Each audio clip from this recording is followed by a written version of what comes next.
So, it's no secret that I have been anticipating the release of Trails of Cold Steel 3 for a long time now, often wondering to myself if the game would actually see a Western release. But lo and behold, after months and dare I say years of speculation, we finally got our hands on this precious title, all thanks to the people over at NIS America for making this happen. And you don't have to worry about any translation issues with this game. It's just fine, and I'm happy to report that there are no minor or major issues in my time with the game. Now, the question is, does it live up to all the anticipation? Does it live up to the hype?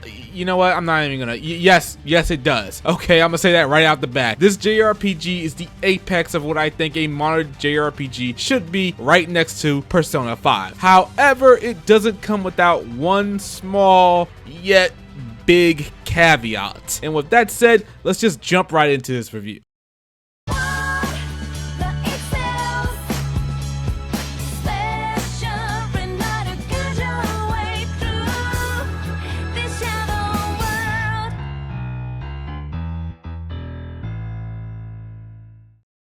You know, I really don't know how to start this review, so I'm just going to start from the very beginning. And by the beginning, I mean the graphics and the artwork. This is the first Legend of Heroes game built from the ground up for consoles, and my god does it show. No longer is this series held back by handheld limitations. This game looks great and runs smooth. Characters are colorful and sharp, with environments having much more detail and a little bit more life put into them. You can really tell that the developers took advantage of the power of the PS4 with this game. I mean, it's not the best looking JRPG out there, but it looks pretty good for what it is. The presentation of the game has received an overhaul, so the menus look more sleek and clean, with battles using face buttons to make everything seem a little bit more modern. This is also the first Trails game to receive a dedicated costume option, so you can customize your character's looks to your liking. You can change hair color, outfits, and add up to 3 accessories to your character. Sort of how the more recent Tales of games have been doing it. I welcome this option and could not wait to find more hair colors and accessories for my party.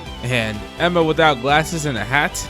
Ooh, oh my god, I can't take it. The Trails games have always had excellent artwork, and the artists really did a good job with updating the returning characters' looks, and the new character designs overall look great. The voice acting is actually really good. For the most part, most of the voice actors from the first 2 Trails of Cold Steel games return to their roles, and they add a bit of more flair to their voice to indicate that some time has passed and the characters have grown. Well, mostly for the guys. This game also brings back characters from previous Legend of Heroes games and those not officially localized, that didn't have much voice acting or no voice acting at all, giving those characters voices for the very first time. And I gotta say, they all fit rather well. Hearing the Crossbell games Randy in the English for the first time was nice, and the voice actor, in my opinion, at least nails the role. The only voice that I was a little taken back by was Campanella. Hearing his voice in English for the first time caught me off guard, but only for about 10 minutes, and then I was like, yeah, he should sound like that. The music is something that the Trails of games have always done exceptionally well, and Cold Steel 3 does not break the trend. The one word I would use to describe the soundtrack as a whole is just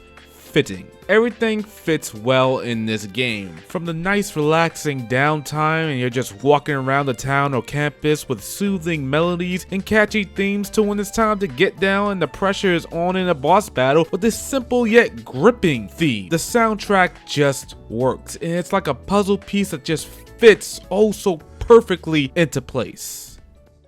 The battle system of the Cold Steel games have always been a standard turn-based affair. You have your normal attacks, magic attacks known as arts, skills known as crafts, and you can use items. The Cold Steel games have slowly introduced various mechanics to the game over time. Rush attacks that are basically follow-up attacks, burst attacks that attack all enemies on screen using all your party, and unbalancing, which is basically hitting an enemy's weak point, just to name a few. Those are here along with some new mechanics that I gotta say blend really well. One of the first new mechanics is called Brave Order. Brave Orders will bestow upon your party members various buffs for a certain amount of turns, like increased attack, defense, instant magic casting, shields to reflect incoming attacks from enemies, and increasing break damage are some of the benefits that Brave Orders, at the cost of some BP that can be gained when unbalancing an enemies, offer to you. Now, break damage is also a new mechanic in and of itself. Each enemy has a break gauge in each of your attacks, in addition to normal damage, will deal break damage. Once you break the enemy, you will be able to stagger them until their next turn, and any damage you inflict is greatly increased while the enemy is in a break state. Rush attacks are now 5 times more useful than they were in previous Cold Steel games, as they inflict a substantial amount of break damage to your foe. Brave Order and break damage are incredibly important to the strategy in the game, as some encounters will destroy you if you don't take advantage of these mechanics. At the very start of the game, any new party member that joins your party is probably going to have a Brave Order that is going to be useful for the upcoming boss fight. You also have to take into account that Brave Order effects only lose turns on your party members' turns and not the enemy's turns. So let's just say, for example, you see the opposition going many times in a turn order and you unleash the Ebon Crest Brave Order that lasts 4 turns. It will reflect incoming physical damage no matter how many times the opposition goes, and you will not lose turns for the Brave Order. Taking this into account will greatly increase your chances of survival on the later boss fights and harder difficulties. You may also want to resend the current Brave Order on one character's turn and then activate a new Brave Order on another character's turn, provided you have the BP to spare.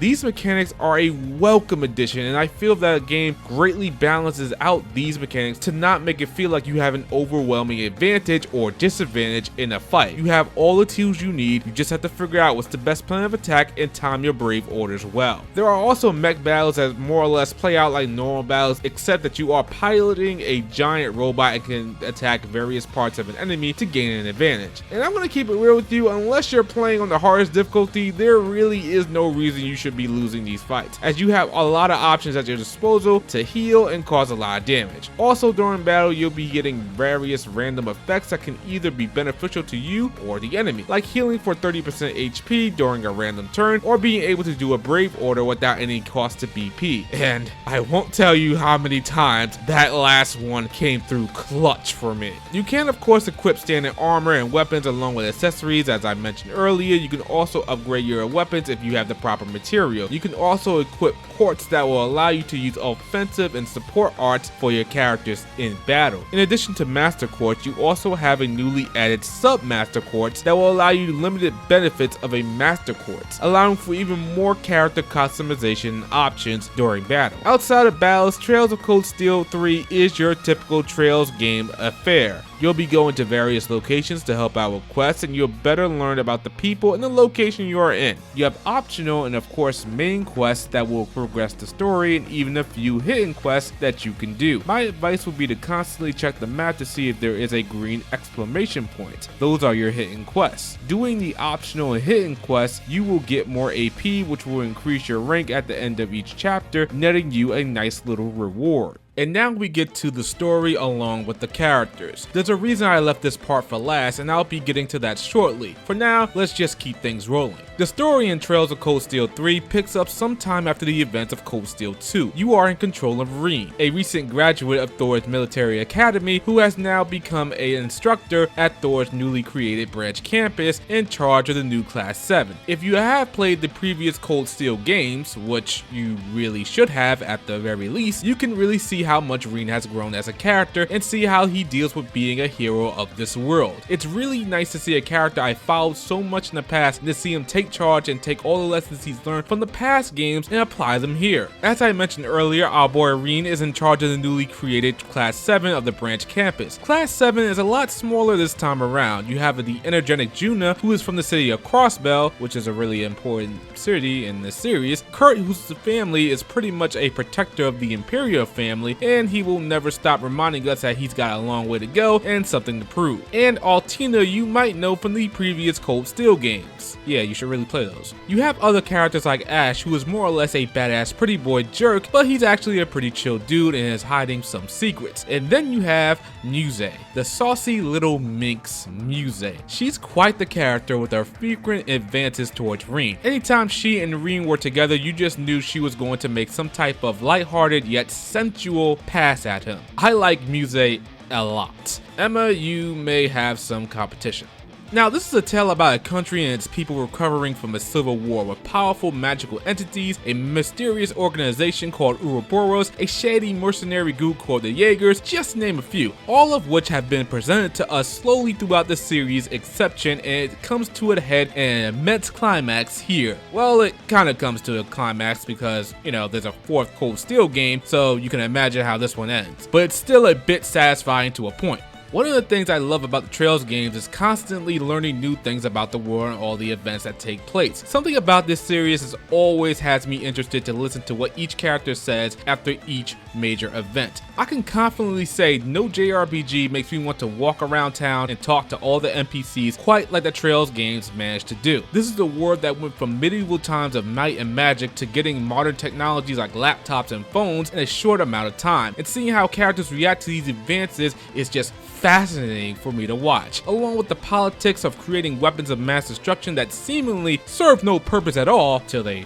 do at one point. All these elements just come together to make a story that is compelling and worthwhile, making you want to see what happens next. And it's a rather long story, and well, by the time you get to the end, it's gonna feel like it's been a little bit too long, but I personally did not have a problem with it. Now, the mileage you get out of the story really depends upon how many Trails games you have played, and while there is a nice place in the main menu to recap events, it's just not a replacement for actually playing the previous games. In my opinion, if you want the maximum enjoyment out of these games, you should really play the other Trails games, and at the very least played Trails of Cold Steel 1 and 2. You know, it's interesting because I didn't even get a chance to play with them all myself, and I was going crazy for certain characters showing up and how some events unfolded. So I can only imagine how it would be for other people who have actually played all the other Trails games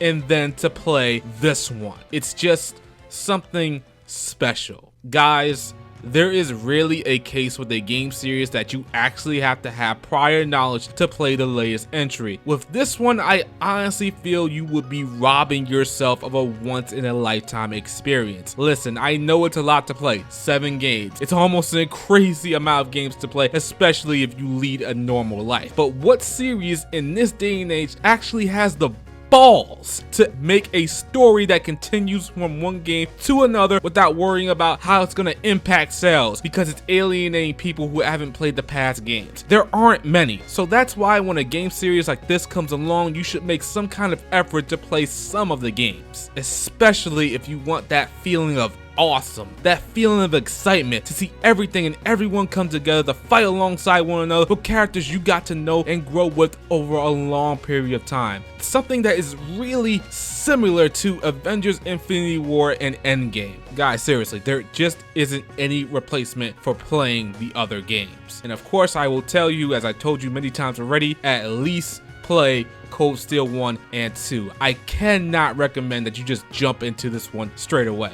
Unless, of course, you don't really care about that and you're just looking for a satisfying JRPG to play, in which case, Cold Steel 3 has got you covered. You know, I respect a product that doesn't waste my time.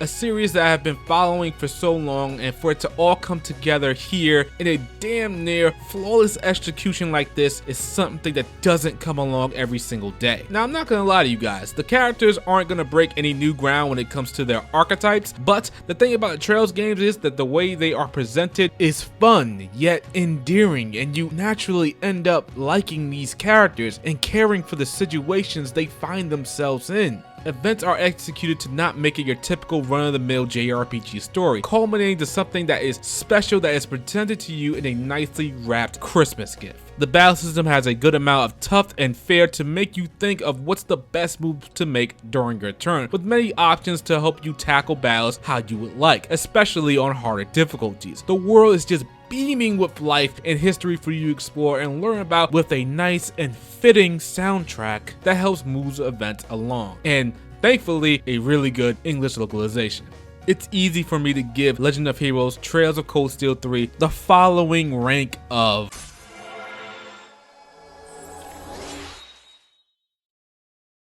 S rank. This is the highest score I can give a game. Trust me, I would never throw out this rank lightly. S rank means that this game, in my opinion at least, a 5 out of 5 or a 10 out of 10 if you will. Listen, if you tried playing the Cold Steel games in the past and didn't like them, this one is just not going to make you change your mind, quite frankly. But if you're thinking about it, or you're in the middle of one of the games right now, trust me, stick with it.